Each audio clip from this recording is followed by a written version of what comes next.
കിഫ്ബി ഒരു ശാപമായി മാറരുത്. ജനങ്ങൾക്ക് യാത്രാ സൗകര്യം ഇന്ന് സൗജന്യമാണ്.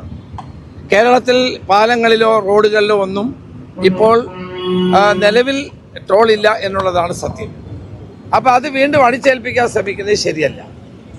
ഞങ്ങൾ നേരത്തെ പറഞ്ഞാണല്ലോ കിഫ്ബിയെ സംബന്ധിച്ച് ഇതൊരു വെള്ളാനയാണെന്നും ഇത് സംസ്ഥാനത്തിന് ഗുണമല്ല ദോഷമാണ് ഉണ്ടാകുന്നതൊക്കെ ഞങ്ങൾ പറഞ്ഞതാണ്.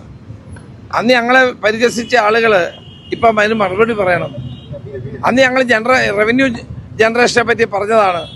അന്ന് രാഷ്ട്രീയക്കാരും മിണ്ടിയില്ലല്ലോ. ഇപ്പോഴാണോ ഇവർക്ക് ബോധോദയം ഉണ്ടായത്? അപ്പോൾ റവന്യൂ ജനറേഷന് ആവശ്യമായ പദ്ധതികൾ ആവിഷ്കരിക്കുകയാണ് വേണ്ടത്, അല്ലാതെ ജനങ്ങളുടെ തലയിൽ ടോൾ അടിച്ചേൽപ്പിക്കുകയല്ല വേണ്ടത്. റവന്യൂ ജനറേറ്റ് ചെയ്യാൻ കഴിയത്തക്ക നിലയിലുള്ള പദ്ധതികൾക്ക് ഇൻവെസ്റ്റ് ചെയ്യാൻ ഇവർ തയ്യാറാകാത്തത് കൊണ്ടാണ് ഇന്ന് ഈ പ്രതിസന്ധി നേരിട്ടിട്ടുള്ളത്. അതിന്റെ ഭാരം ജനങ്ങളുടെ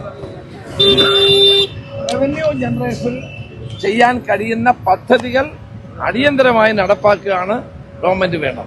വലിയ പ്രതിഷേധം ഉണ്ടാകും ജനങ്ങൾ.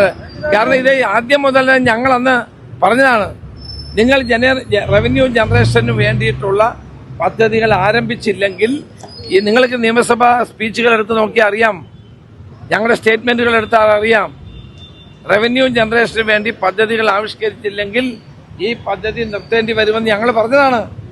അന്ന് ഇതൊന്നും കേൾക്കാതെ ഞങ്ങളെ പരിഹസിച്ച ആളുകൾ ഇപ്പം മറുപടി പറയണം. അതിന്റെ ആ ഗവൺമെന്റിന് വന്ന പാളിച്ച ജനങ്ങളുടെ തലയിൽ ഒരു ഭാരമായി കയറ്റിവെച്ച് രക്ഷപ്പെടാമെന്നാണ് സർക്കാർ ധരിക്കുന്നതെങ്കിൽ ശരിയല്ല. അത് തെറ്റായ നടപടിയാണ്.